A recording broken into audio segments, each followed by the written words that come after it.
guys, welcome to our channel. So today we are going to continue our chapter which is resources and development और this one is part second. So guys, हमने पिछले part में क्या पढ़ा था? पिछले part में हमने पढ़ा था कैटेगरीज ऑफ रिसोर्सेज और रिसोर्सेज के बारे में. हमने उसमें पढ़ा था 4 कैटेगरी होती है. कौन सी होती है? On the basis of origin, on the basis of exhaustibility, on the basis of ownership और डेवलपमेंट स्टेटस. सो गाइस, आज हम पढ़ने वाले development of resources. So guys, as you know that resources क्या है? रिसोर्सेज वो चीज है जो हमारी नीड्स को सेटिस्फाई करती है नेचुरली. और गाइस, जो रिसोर्सेज है ना, वो हमारी लाइफ में ना बहुत इंपॉर्टेंट रोल प्ले करती है. क्यों भाई?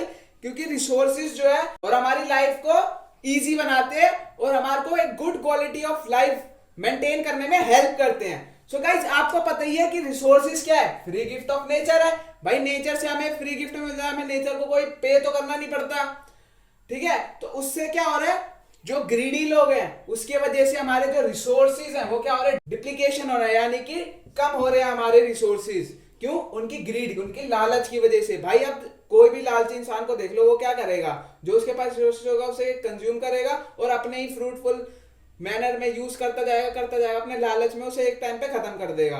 तो भाई रिसोर्सेज को इतने सही तरीके से इस्तेमाल करना चाहिए ताकि जो हमारी अपकमिंग जनरेशन है, जो हमारा फ्यूचर है, उसमें भी रिसोर्सेज की कमी ना आए और हमारी जो फ्यूचर लाइफ है उसको भी गुड क्वालिटी ऑफ लाइफ जीने में मदद करे. उस तरीके से यूज करना चाहिए हमें रिसोर्सेज को, हमारी ग्रीड को देख के नहीं. और गाइस, अब बात कर लेते हैं resources in few hand. So guys, resources जो है वो कुछ हाथों में. गाइस, एक एग्जांपल लेते हैं. जैसे कि भाई एक पर्सन है, उसने इतनी लैंड ओन कर रखी है. ठीक है, उसकी लैंड के अंदर है ना आयरन और अगर हमें मिला तो अब वो उस पे माइनिंग करना स्टार्ट कर देगा. उसे पता चला भाई मेरी लैंड जो है भाई इतनी है, ठीक है, और इतने पे इतना आयरन और मिल रहा है, तो थोड़ा और खोद के देखता हूँ, थोड़ी और स्पेस लेके देखता हूँ ताकि जो मेरे को है ज्यादा से ज्यादा आयरन और मिल सके. तो गाइस, जैसे उसने माइनिंग करी, उसे आयरन और मिला, तो फिर वो क्या है? वो उसकी खुद की लैंड है. और फिर वो क्या करेगा? वो जो रिसोर्सेज है जो पब्लिक के लिए भी है कि भाई उस आयरन और किसी के ओनर का तो होता ही नहीं है कि भाई वो तो फ्री गिफ्ट ऑफ नेचर है, तो सब उसे यूज कर सकते हैं आयरन और को. तो गाइस, वो क्या करेगा? वो अपने पास ही रखेगा और अपने जो बाहर बेचे या फिर कुछ भी बनाए वो अपने पास ही रखेगा. वो पीपल को नहीं देगा. क्यों? क्योंकि अपनी ग्रीड की वजह से, उस लालच की वजह से. तो इसके वजह से क्या होता है? लोगों के बीच में डिस्क्रिमिनेशन आता है और रिच और पुअर के बीच में डिफरेंस क्रिएट हो जाता है. सो गाइस, अब हम आगे बढ़ते हैं कि भाई उस रिसोर्स जो हम खराब कर रहे हैं, जो भी हम कर रहे हैं उस रिसोर्स को खराब करके, उससे क्या हो रहा है? उससे क्या हो रहा है? इनडिस्क्रिमिनेट एक्सप्लॉयटेशन, यानी कि हम बहुत बुरी तरीके से उस रिसोर्स को खराब करते जा रहे हैं अपने लालच के वजह से. और जिसके वजह से क्या हो रहा है? उसे एनवायरनमेंट में बहुत असर पड़ रहा है. क्यों? अब गाइस देखो, एनवायरनमेंट क्या हो रहा है? पॉल्यूट हो रहा है. सो गाइस, जैसे एनवायरनमेंट पॉल्यूशन की बात कर लेते हैं. अगर गाइस आपको पता ही होगा कि 3 टाइप के पॉल्यूशन होते हैं: एयर, वाटर और नॉइज पॉल्यूशन. गाइस, अब एयर, वाटर, नॉइज पॉल्यूशन होता है. सो गाइस, जैसे एग्जांपल ले लेते हैं कि भाई पेट्रोल है. पेट्रोल एक रिसोर्स है. हम उसको गाड़ियों में यूज करते हैं ताकि हमारी जो गाड़ी है वो चले. लेकिन जब वो गाड़ी चलती कैसे? जब पेट्रोल बर्न होता है तब चलती है, जिसकी वजह से अब आपको पता ही है जब हम पेट्रोल जलाते हैं तो बहुत ज्यादा पोल्यूशन होता है. इससे उससे कौन सा पोल्यूशन होता है? एयर पोल्यूशन होता है उससे. ठीक है, और अगर हम बात कर लेते हैं कि भाई वाटर पोल्यूशन की, ठीक है, अब बात कर ले वाटर पोल्यूशन की. जैसे फैक्ट्री है, फैक्ट्री में क्या होता है? सारा वेस्ट कहाँ जाता है? वाटर के अंदर जाता है, रिवर्स के अंदर जाता है, जिसकी वजह से जो हमारी जो रिवर्स है वो भी पॉल्यूट हो रही है. एक तरीके से इन दोनों सबको मिलाओगे तो क्या होगा? हमारा एनवायरनमेंट पॉल्यूट होगा. ठीक है, एनवायरनमेंट पॉल्यूट हो रहा है, उसके वजह से क्या हो रहा है? ग्लोबल वार्मिंग बढ़ रही है. ग्लोबल वार्मिंग बढ़ रही है, उससे एक और चीज हो रही है, ओजोन लेयर डिप्लीकेशन हो रही है, यानी कि ओजोन लेयर हमारी खत्म हो रही है. गाइस, एक आपको ढंग से समझाता हूँ डायग्राम बना के कि ओजोन लेयर कैसे हो रही है. गाइस देखो, ओजोन लेयर हमारे अर्थ के ये होती है. ठीक है, यहाँ पे हमारा सन हो गया, समझ लो सन हो गया.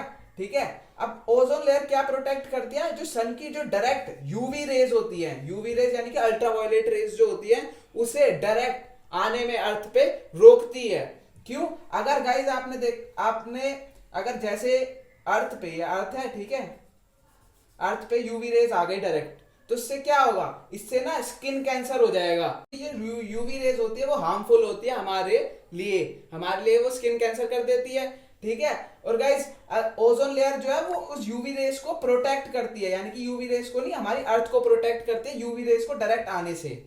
ठीक है गाइस। और इसके वजह से अब देखो क्या हो रहा है, यहाँ से हम बहुत ज्यादा पोल्यूशन मचा रहे हैं, इसके वजह से क्या हो रहा है, कार्बन डाइऑक्साइड ज्यादा हो रही है, तो उसने एक और अपनी एक कार्बन डाइऑक्साइड की लेयर बना ली कार्बन डाइऑक्साइड की। और जो सूरज की जो रेज आती है, ठीक है, वो अर्थ से रिफ्लेक्टेड बैक होके बाहर नहीं जा पाती, यानी कि जो रेज है ना वो कार्बन डाइऑक्साइड की लेयर की वजह से वो वापसी अर्थ पे आ जाती है, जिसकी वजह से ग्लोबल वार्मिंग हो जाती है। तो इसलिए जो ये हार्मफुल गैस को मिटाने के लिए एक सबसे बढ़िया तरीका है, कौन सा है, प्लांट मोर ट्रीज। अब ये क्या करता है आपको पता ही है, वो कार्बन डाइऑक्साइड लेता है और ऑक्सीजन छोड़ता है।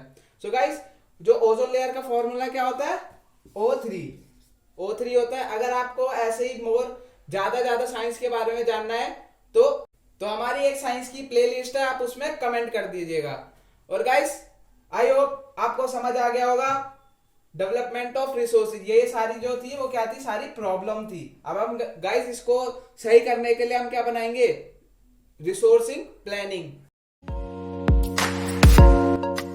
सो गाइस, अब हम पढ़ लेते हैं कि हमने देखा कि कितने कितने डिसएडवांटेज होते हैं रिसोर्सेज के। अब उसी चीज को सही करने के लिए हम क्या पढ़ते हैं, रिसोर्स प्लानिंग। सो गाइस, जैसे आप कोई भी काम शुरू करने से पहले आप प्लानिंग करते हो कि भाई ऐसा काम ऐसे ऐसे स्टार्ट करेंगे, या पेपर के टाइम पे आप स्ट्रेटेजी बनाते हो या प्लान बनाते हो कि भाई पहले बड़े क्वेश्चन अटेम्प्ट करेंगे फिर छोटे छोटे, इसी को बोलते हैं अब हम प्लानिंग। और स्ट्रेटेजी भी कह सकते हो। अब जैसे हमारे जो रिसोर्सेज है वो वेस्ट हो रहे हैं, सही से यूज नहीं हो पा रहे, तो हमें भी तो रिसोर्सेज के लिए प्लानिंग करनी पड़ेगी नहीं कि भाई उसे, ताकि हम सब लोगों तक प्रोवाइड करा सके और हम फ्यूचर के लिए भी बचा सके। तो उन्होंने सबसे प्लानिंग क्या होती है, प्लानिंग में हम आगे पढ़ेंगे, अभी पूरा ये खत्म नहीं हुआ, अभी स्टार्टिंग में आपको बता रहा हूँ। जो मेन एजेंडा होता है ना, वो ये होता है सस्टेनेबल डेवलपमेंट। भाई सस्टेनेबल डेवलपमेंट क्या होता है, सस्टेनेबल आपको नाम से पता चल रहा है कि भाई सस्टेन यानी कि रुकना, कि उस चीज को प्रिजर्व करना। तो सस्टेनेबल वो डेवलपमेंट होती है जिसके अंदर डेवलपमेंट तो होती है रिसोर्स की, लेकिन इन फ्रूटफुल मैनर, यानी कि एक सही तरीके से, एक सही मायनों में। जैसे कि हम रिसोर्स को डेवलप कर रहे हैं, लेकिन हमारे जो दूसरे रिसोर्सेज हैं उनको खराबी नहीं होनी चाहिए, उनको कोई हार्म नहीं पहुंचना चाहिए। ठीक है, अपने नीड को सेटिस्फाई करने के लिए या फिर कोई सा भी रिसोर्स है आपके पास, उसे डेवलप करने के लिए कोई भी दूसरे रिसोर्सेज का हार्म नहीं होना चाहिए, उसे क्या बोलते हैं, सस्टेनेबल डेवलपमेंट। सो गाइस, इसी चीज का कंसर्न कहां हुआ था सबसे पहले, रियो डी जेनेरियो। गाइस, ये एक मीटिंग थी। गाइस, अब हम आगे पढ़ते हैं वो वाली मीटिंग क्या थी। सो गाइस, हम अब पढ़ लेते हैं एक स्टोरी के बारे में।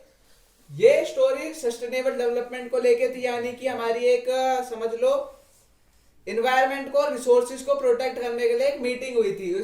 उस मीटिंग का नाम क्या था, रियो डी जेनेरियो में क्या हुआ था। ये मीटिंग बेसिकली किस लिए हुई थी, ये बेसिकली एक अर्जेंट मीटिंग थी।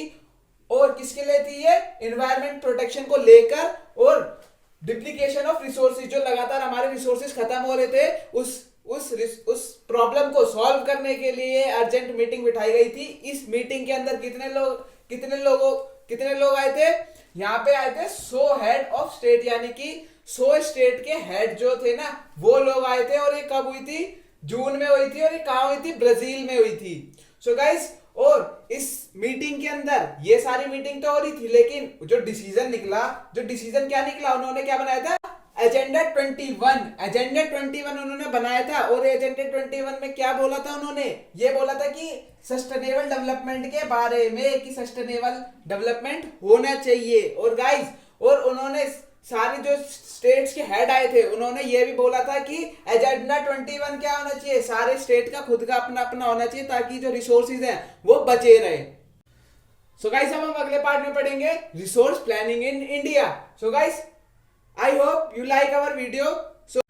So guys, if you have any doubt, please make yourself doubt free by commenting below. I hope you like our video. Have a nice day. Goodbye.